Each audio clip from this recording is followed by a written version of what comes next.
Sir GT ದೇವೇಗೌಡರನ್ನ ನೆಟ್ಟಿಗೆ JDS ಹಿಡ್ಕೊಳಕ್ ಆಗ್ತಾ ಇಲ್ಲ, ಅವರೇ ಡಿಸ್ಟೆನ್ಸ್ ಮೇಂಟೈನ್ ಮಾಡ್ತಾ ಇದ್ದಾರೆ ಅಂತೇಳಿ ಸಾಕಷ್ಟು ಬಾರಿ ಕಾಂಗ್ರೆಸ್ನ ನಾಯಕರು ಹೇಳ್ತಾ ಇದ್ರು. ಆದರೆ ಅಂತಹ ಒಂದು ಕಾಂಗ್ರೆಸ್ ಪಕ್ಷ ಒಂದು ನಿರ್ಣಾಯಕ ಸಮುದಾಯ, ಕಾಂಗ್ರೆಸ್ನ ಎದುರಿಗೆ ಅದೊಂದು ನಿರ್ಣಾಯಕ ಸಮುದಾಯ, ಒಂದು ದೊಡ್ಡ ಸಮುದಾಯದ ನಾಯಕನನ್ನ, ಅದರಲ್ಲೂ ಕೂಡ BZ ಜಮೀರ್ ಅಹಮದ್ ಖಾನ್ ಹೆಂಗೋ ಬೈರತಿ ಸುರೇಶ್ ಹೆಂಗೋ ಹಾಗೆ ಇದ್ದಂತಹ ವ್ಯಕ್ತಿ CM ಸಿದ್ದರಾಮಯ್ಯರ ಬಣದಲ್ಲಿ, ಆ ವ್ಯಕ್ತಿ ಇವತ್ತು ತಲೆದಂಡ ಆಗ್ತಾರೆ ಅನ್ನೋದಾದ್ರೆ ನೋಡಿ, ಇವತ್ತೇನು ಸೆಷನ್ ನಡೀತೈತೆ 16ನೇ ವಿಧಾನಸಭೆಯ 7ನೇ ಅಧಿವೇಶನ ಆರಂಭ ಆಗಿದೆ. ಮೊದಲ ಟಿಕೆಟ್ ಪತನ ಆಗ್ತಾಯಿದೆ ಅಂತಲೇ ಹೇಳ್ಬೋದು. ಇವತ್ತು ಅವ್ರೇನು ಅಂತ ತಲೆದಂಡ ಆಗೋವಂಥ ವಿಚಾರವನ್ನು ಇವತ್ತೇನು ಮಾಡಿಲ್ಲ. ರಾಜ್ಯದಲ್ಲಿ ತಲೆ ತಗ್ಸೋವಂಥದ್ದು, ರಾಜ್ಯದ ಜನ ತಲೆ ತಗ್ಸೋವಂಥ ವಿಚಾರ ಏನು ರಾಜಣ್ಣವ್ರು ಮಾಡಿಲ್ಲ. ರಾಜಣ್ಣವ್ರು ಮಾಡಿರೋದೇನು, ನಮ್ಮ ಕಾಲದಲ್ಲಿ ಆಗಿದ್ದಂಥ ವೋಟರ್ ಲಿಸ್ಟ್ಗಳು ನಮ್ಮ ಅಧಿಕಾರಿಗಳಿದ್ದು, ನಮ್ಮದೇ ಸರ್ಕಾರ ಇತ್ತು, ಹಾಗಾಗಿರೋವಂಥದ್ದು ಅನ್ನೋದು ಒಂದೇ ಒಂದು ಕಾರಣಕ್ಕೆ.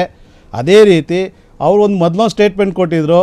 ರಾಜ್ಯದ ಮುಖ್ಯಮಂತ್ರಿಯಾದ ಸಿದ್ದರಾಮಯ್ಯವರಿಗೆ 2014ರಿಂದ 18ವರೆಗೂ ಇದ್ದಿತ್ತಂತ ಪವರು 2023 ಮೇಲೆ ಅವ್ರಿಗೆ ಪವರ್ ಇಲ್ಲ, ಇಲ್ಲಿ ಪವರ್ ಕೇಂದ್ರಗಳಾಗಿದ್ದಾವೆ, ಪವರ್ ಶೇರಿಂಗ್ ಆಗಿದ್ದಾವೆ ಅನ್ನೋದೊಂದು ಸ್ಟೇಟ್ಮೆಂಟು.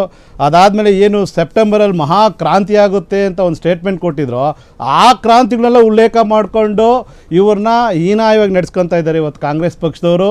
ಒಬ್ಬ ಸೀನಿಯರ್ ಲೀಡ್ರ್, ಇವತ್ತು ಆ ಸೀನಿಯರ್ ಲೀಡ್ರಿಗೆ ಈ ಥರ ಒಂದು ಮುಖಭಂಗ ಮಾಡಬಾರ್ದಾಗಿತ್ತು. ಎಲ್ಲೋ ಒಂದು ಕಡೆ ಒಂದು ಮಾತು ಅವ್ರಿಗೆ ಬುದ್ಧಿ ಹೇಳ್ಬೋದಾಗಿತ್ತು, ಒಂದು ಸೌಕಷ್ಟು ನೋಟಿಸ್ ಕೊಡಬೇಕಾಯಿತು, ಒಂದು ಅಪರಾಧದಲ್ಲಿ ಎಲ್ಲೋ ಏನೋ ಒಂದು ಅಪರಾಧ ಮಾಡಿ ಸಿಗಾಕಬೇಕಾಯಿತು, ಇಲ್ಲ ಏನಾದರೂ ಒಂದು ಹಗರಣ ಮಾಡಿ ಸಿಗಾಕಬೇಕಾಯಿತು, ಅವಾಗ ಅದನ್ನು ಎಕ್ಸೆಪ್ಟ್ ಮಾಡ್ಬೋದಾಯಿತು. ಅದೇ ಇದೇ ರೀತಿ ಅವ್ರು ಸ್ವಪಕ್ಷದ ಶಾಸಕರು ಒಬ್ಬೊಬ್ಬರು ಹೇಳಿಕೆ ಕೂಡ ಸರ್ಕಾರಕ್ಕೆ ಸಂಬಂಧಪಟ್ಟಂಗೆ ಸರ್ಕಾರಕ್ಕೆ ಪತನ ಆಗೋ ರೀತಿಯಲ್ಲೇ ಹೇಳಿದ್ದಾರೆ.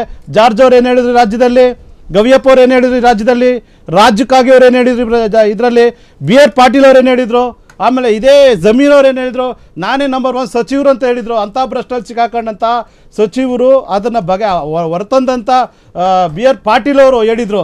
ಇವತ್ತು ಮನೆಗಳ ಹಂಚಿಕೆ ವಿಚಾರದಲ್ಲಿ ರಾಜ್ಯದಲ್ಲಿ ಮಹಾ ಮೋಸ ಆಗಿದೆ, ದೊಡ್ಡ ಹಗರಣ ಆಗಿದೆ ಅಂತ ಹೇಳಿದರು. ಅಂಥ ವಿಚಾರದಲ್ಲಿ BR ಪಾಟೀಲ್ ಅವ್ರಿಗೂ ಏನಂತ ರಾಜೀನಾಮೆ ತಗೊಂಬೋದಾಗಿತ್ತು. ಜಮೀರ್ ಪಾಟೀಲ್ ಅವರು ನಾನೇ ಒಬ್ಬ CM, ನಾನೇ ಸಚಿವರು, ನಾನೇ ಮೊಟ್ಟಮೊದಲು ಸಚಿವ ನಂಬರ್ 1 ಸಚಿವ, ಅವ್ರದ್ದು ರಾಜೀನಾಮೆ ತಗೊಂಬೋದಾಗಿತ್ತು. ಇಟ್ನಾಳ್ ಅವ್ರು ಹೇಳಿದರು, ಅವ್ರ ಬಗ್ಗೆ ರಾಜೀನಾಮೆ ತಗೊಂಬೋದಾಗಿತ್ತು.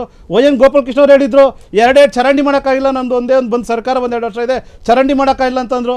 ದೇಶಪಾಂಡೆ ಹೇಳಿದ್ರು, ಉಚಿತವಾಗಿ ಕೊಟ್ಟರೆ ದೇಶ ರಾಜ್ಯ ಹಾಳಾಗೋಗುತ್ತೆ ಅಂತಿದ್ರು. ಇದೆಲ್ಲ ಪಕ್ಷ ಸಂಬಂಧಪಟ್ಟ ಸ್ಟೇಟ್ಮೆಂಟ್ ಅಲ್ವಾ?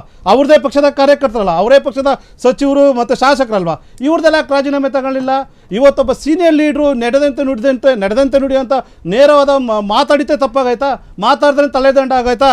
ಅದರಲ್ಲೂ ಒಬ್ಬ ಕಾಂಗ್ರೆಸ್ ಕಾರ್ಯಕರ್ತ ಪ್ರಕಾಶ್ ಪ್ರಚಾರ ಸಮಿತಿ ಅಧ್ಯಕ್ಷರು ಪತ್ರ ಬರ್ತೀರಿ ರಾಹುಲ್ ಗಾಂಧಿ ಅವ್ರಿಗೆ, ಒಂದು ಚೌಕಾಸ್ ನೋಟಿಸ್ ಕೊಡಿ, ಈ ಥರ ಎಲ್ಲ ಪಕ್ಷಕ್ಕೆ ಮುಜುಗರ ಆಗಂತ ಮಾತಾಡಬಾರ್ದು.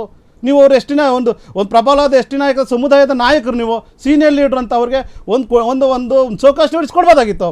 ಅದನ್ನು ಬಿಟ್ಟು ಉದ್ದೇಶಪೂರ್ವವಾಗಿ ಅಲ್ಲಿ ಒಂದು CM ಬಣ ಅನ್ನೋದೇ ಒಂದು ದೊಡ್ಡ ಒಂದು ಬ್ಲೂ ಪ್ರಿಂಟ್ ರೆಡಿ ಆಗ್ಬಿಟ್ಟಿದೆ. ಅಂದರೆ CM ಬಂದಳಿರೋನ್ನ ಹೆಂಗೆ ತೆಗಿತಾ ಹೋಗಬೇಕು, ಮಾತಾಡಿದ್ರೆ ತೆಗಿಬೇಕು, ಪಕ್ಷದ ವಿರೋಧ ಮಾತಾಡಿ ತಪ್ಪಬೇಕು. ಸತ್ಯ ಹೇಳಿದಾರೆ ರೀ, ಸತ್ಯ ಏನು ಹೇಳಿದ್ದಾರೆ? ಇವತ್ತು ಏನು ವೋಟರ್ ಲಿಸ್ಟ್ ಏನು ಬೋಕಾಸ್ ಆಗಿದೆ ಅಂತ ನೀವು ಹೇಳಿದ್ದೀರೋ, ಚುನಾವಣೆ ಆಯೋಗಕ್ಕೆ ನೀವು ಅಫಿಡೇವಿಟ್ ಹಾಕ್ಕೊಂಡು ಲೆಟ್ರ್ ಕೊಟ್ಟು ನೀವು ಅಲ್ಲಿಂದ ಅದನ್ನು ಸಾಬೀತು ಮಾಡಬೇಕು, ಸುಪ್ರೀಂ ಕೋರ್ಟ್ ಹೋಗೋಕೆ ಸಾಬೀತು ಮಾಡಬೇಕು. ಏಕಾಏಕಿ ನೀವು ಚುನಾವಣೆಗೆ ಅಫಿಡೇವಿಟ್ ಕೊಟ್ಟಿಲ್ಲ, ಲೆಟ್ರ್ ಕೊಟ್ಟಿಲ್ಲ, ನೀವು ಸೀದಾ ಬಂದು ಜನಗಳ ಮುಂದೆ ಬಂದು ಚುನಾವಣೆ ಆಯೋಗನೇ ಒಂದು ರೀತಿಯಾಗಿ ಮೋಸ ಮಾಡ್ತಾ ಇದೆ, ಚುನಾವಣೆ ಅಕ್ರಮ ನಡೆಸ್ತಾ ಇದೆ, BJP ಅದೊಂದು ಪಾಲ್ದಾರ ಆಗ್ಬಿಟ್ಟಿದ್ದಾರೆ ಅನ್ನೋ ರೀತಿಯೆಲ್ಲ ಒಂದು ರಾಜ್ಯದ ದೇಶದ ಜನನ ದಾರಿ ತಪ್ಪಿಸಿದೆಯಲ್ಲ, ಎಷ್ಟು ಮಟ್ಟಿಗೆ ಸರಿ ಇದು? ಇವತ್ತು ಚುನಾವಣೆ ಸಂಸ್ಥೆಗಳು ಯಾವ ರೀತಿ ಪ್ರಕ್ರಿಯೆಗಳು ಬರ್ತಾ ಇದ್ದಾವೆ ರಾಜ್ಯದಲ್ಲಿ, ಆ ಪ್ರಕ್ರಿಯೆನ ಹೇಳಿತೆ ತಪ್ಪ ರಾಜಣ್ಣವರು? ಆ ಪ್ರಕ್ರಿಯೆ ಸಿಸ್ಟಮ್ ಹೆಂಗಿರುತ್ತೆ? ವೋಟರ್ ಲಿಸ್ಟಲ್ಲಿ ಒಬ್ಬರ ಹೆಸರಲ್ಲಿ 5 ಲಿಸ್ಟ್ ಇರ್ಬೋದು, ಆದರೆ ಒಂದು ಚುನಾವಣೆಗೆ ಒಂದು ವೋಟಾಗಿ ಕನ್ವರ್ಟ್ ಆಗಬೇಕಾದ್ರೆ ಒಂದು ಬೂತ್ನಲ್ಲಿ 1000-1500 ಮತಗಳಿರ್ತವೆ. ಆ ಮತಗಳಿರಬೇಕಾದಾಗ ವೋಟ್ ತಗೊಂಬಂದಾಗ ಅಲ್ಲಿನ ಎಲೆಕ್ಷನ್ ಆಫೀಸರ್ಗಳು ಇರ್ತಾರೆ, ವಿಜಿಲೆನ್ಸರು ಇರ್ತಾರೆ, ಮತ್ತು ಅಲ್ಲಿ ಗುಪ್ತಚರ ಇಲಾಖೆಗಳಿರ್ತವೆ, ಮತ್ತು ಅಲ್ಲಿನ ಬೂತಲ್ಲಿ ಏಜೆಂಟ್ಗಳಿರ್ತಾರೆ. JDS, ಕಾಂಗ್ರೆಸ್, BJP ಇನ್ನಿತರ ಪಕ್ಷಗಳು ಏಜೆಂಟ್ ಕುಂತಿರ್ತಾರೆ. ಒಬ್ಬ ವೋಟರ್ ID ಲಿಸ್ಟ್ ತಗೊಂಡು ಒಳಗಡೆ ಹೋಗಬೇಕಾದ್ರೆ ಫಸ್ಟ್ ಅವ್ರ ಫೋಟೋ ಸರಿಯಾಗಿದೆಯಾ, ಅವ್ರ ID ನಂಬರ್ ಕರೆಕ್ಟ್ ಆಗಿದೆಯಾ ಅಂತ ಏನು ಅಲ್ಲಿ ಎಲೆಕ್ಷನ್ ಆಫೀಸರ್ ಇರ್ತಾರೋ ಟಿಕ್ ಮಾಡ್ತಾರೆ. ನೆಕ್ಸ್ಟ್ ಇನ್ನೊಂದು ಬೆಂಚ್ಗೆ ಹೋದಾಗ ಅವ್ರದ್ದು ಐಡೆಂಟಿ ನಂಬರ್ ಫೋಟೋ ಎಲ್ಲ ಕರೆಕ್ಟ್ ಆಗಿದೆ ಅಂತ ನೋಡಿ ಸಿಗ್ನೇಚರ್ ಮಾಡ್ಕೊತಾರೆ. ಅದೇ ಮತ್ತೆ ಇನ್ನೊಂದು ಟೇಬಲ್ಗೆ ಹೋದಾಗ ಇವ್ರದ್ದೆಲ್ಲ ಸರಿಯಾಗಿದೆ ಅಂತ ಮಾಹಿತಿ ಬಂದಮೇಲೆ ಅವ್ರ ಫಿಂಗರ್ ಮೇಲೆ ಒಂದು ಇಂಕ್ ಹಾಕಿದ್ರೆ ಆ ಇಂಕು ಕನಿಷ್ಠ ಪಕ್ಷ 30 ದಿವಸ ಆದರೆ ಬೆರಳ ಮೇಲೆ ಹಚ್ಚಿರುತ್ತೆ. ಅದಾದಮೇಲೆ ಅವ್ರ ಪಕ್ಷದ ಏಜೆಂಟ್ಗಳ ಹತ್ರ ಹೋಗ್ತಾರೆ.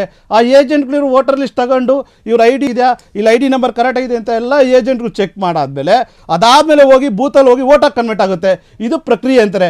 ಬರೀ ವೋಟರ್ ಲಿಸ್ಟಲ್ಲಿ ನೀವು ಲಿಸ್ಟಲ್ಲಿ ಹೆಸರಿದೆ, ಇವತ್ತು ಇಲ್ಲಿರ್ತಾರೆ, ನಾಳೆ ಅಲ್ಲೋಗ್ತಾರೆ. ಇವತ್ತು ಟೆಕ್ನಾಲಜಿಯಲ್ಲಿ ಮುಂದೆ ಇದ್ದೀವಿ, ಡಿಜಿಟಲಿಂದ ಮುಂದೆ ಇದ್ದೀವಿ.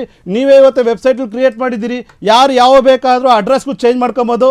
ನಿಮಗೆ ಯಾವ ಥರ ಓಪನ್ ಆಗಿ ಹೆಂಗೆ ಅದನ್ನು ಡಿಜಿಟಲಲ್ಲಿ change of address, change of photo, change of contact number ಹೆಂಗೆ ಮಾಡ್ಕೊಬೇಕಂತ ಇವತ್ತು 100 ಥರ ಮಾದರಿ ಥರ ನೀವು ವೆಬ್ಸೈಟ್ಗಳನ್ನ ಬಿಟ್ಟಿದ್ದೀರಿ. ಅದ್ರ ಪ್ರಕಾರ ಚೇಂಜಸ್ ಆಗಿರ್ಬೋದು. ಇಲ್ಲ ಕೆಲ್ಸಕ್ಕೆ ಬಂದಿರ್ತಾರೆ, ವಲಸೆ ಬಂದಿರ್ತಾರೆ, ಬಿಹಾರಿಂದ ಇಲ್ಲಿ ಕೆಲ್ಸಕ್ಕೆ ಬಂದಿರ್ತಾರೆ, ಅವ್ರದ್ದೊಂದು ಐ ಡಿ ಕ್ರಿಯೇಟ್ ಆಗಿರುತ್ತೆ, ಇಲ್ಲಿ ಕೆಲಸ ಮಾಡ್ಕೊಂಡು ಇನ್ನೊಂದು ಜಾಗಕ್ಕೆ ಹೋಗ್ತಾರೆ, ಅಲ್ಲೊಂದು ಐ ಡಿ ಅಡ್ರೆಸ್ ಚೇಂಜ್ ಆಗಿರುತ್ತೆ. ಈ ಥರ ಮಿಸ್ಬೇಕು ವೋಟರ್ ಲಿಸ್ಟ್ಗಳಿರ್ಬೋದು. ಆದರೆ ವೋಟ್ ಆಗಿ ಕನ್ವರ್ಟ್ ಆಗಿದೆಯಲ್ಲ, ಅದು ಪಾಯಿಂಟ್ ಆಫ್ ದಿ ಮುಖ್ಯವಾಗಿ ಬೇಕಾಗಿರೋದು. ಅದನ್ನು ಸತ್ಯನ ಹೇಳಿದ್ಕ ಇವತ್ತು ಏನು ರಾಜಣ್ಣವ್ರು ತಲೆದಂಡ ಮಾಡಿದಾರಲ್ಲ, ಇದು ಅಕ್ಷಮ ಅಪರಾಧ. ಆ ಪಕ್ಷಕ್ಕೆ ಒಂದು ಏನು ಪಕ್ಷ ಪತನ ಆಗೋ ಪರಿಸ್ಥಿತಿನ ಇವತ್ತೇನು ಸೆಪ್ಟೆಂಬರಲ್ಲಿ ಕ್ರಾಂತಿ ಆಗ್ತಾ ಇದೆ ಅಂತ ಇದ್ದಾರಲ್ಲ, ಅದು ನಿಜ ಆಗೋಗುತ್ತೆ. ಯಾಕಂದರೆ ರಾಜಣ್ಣ ಒಬ್ಬ ಅಂತ ನೇರವಾದ ನುಡಿ ಇರೋಂಥ ವ್ಯಕ್ತಿನ, ಒಬ್ಬ ಒಳ್ಳೆ ಒಂದು ಯಾವುದೇ ಹಗರಣ ಇಲ್ಲ ಅವ್ರ ಮೇಲೆ ಇವತ್ತವರೆಗೂ. ಹಗರಣದ ವ್ಯಕ್ತಿನ ನೀವು ತೆಗಿತೀರಾ ಅಂತಂದ್ರೆ ನಿಮ್ಮ ಮನಸ್ಥಿತಿ ಯಾವ ರೀತಿ ಆಗ್ತಾ ಇದೆ? ಸಿಎಂನ ಕುರ್ಚಿಯಿಂದ ಇಳಿಸೋದು 100% ಸತ್ಯ. ಇದು ಡಿ ಕೆ ಶಿವಕುಮಾರ್ ಅವರ ಟಾರ್ಗೆಟ್ ಇಂದಾನೆ ಇವತ್ತು ರಾಜಣ್ಣ ಅವರು ರಾಜೀನಾಮೆ ರಾಜಣ್ಣ ಟಾರ್ಗೆಟ್ ಆಗಿದ್ದಾರೆ ಡಿ ಕೆ ಶಿವಕುಮಾರ್ ಅವರಿಗೆ, DCM ಅವರಿಗೆ. ಅದಕ್ಕಾಗಿ ಇವತ್ತು ಅವರು ರಾಜೀನಾಮೆ ಕೊಟ್ಟಿದ್ದಾರೆ. ರಾಜೀನಾಮೆ ಕೊಟ್ಟಿಲ್ಲ, ಕಿತ್ಕೊಂಡಿದ್ದಾರೆ ಅಂತಾನೆ ಹೇಳ್ಬೋದು. ಕ್ಷಣ ಕ್ಷಣದ ಸುದ್ದಿಗಳಿಗಾಗಿ ಫ್ರೀಡಂ ಟಿವಿ ಸಬ್ಸ್ಕ್ರೈಬ್ ಮಾಡಿ, ಲೈಕ್ ಮಾಡಿ ಹಾಗೂ ಫಾಲೋ ಮಾಡಿ. ಹೊಸ ಸುದ್ದಿಗಳ ನೋಟಿಫಿಕೇಶನ್ಗಾಗಿ ಬೆಲ್ ಐಕಾನ್ ಮೇಲೆ ಕ್ಲಿಕ್ ಮಾಡಿ.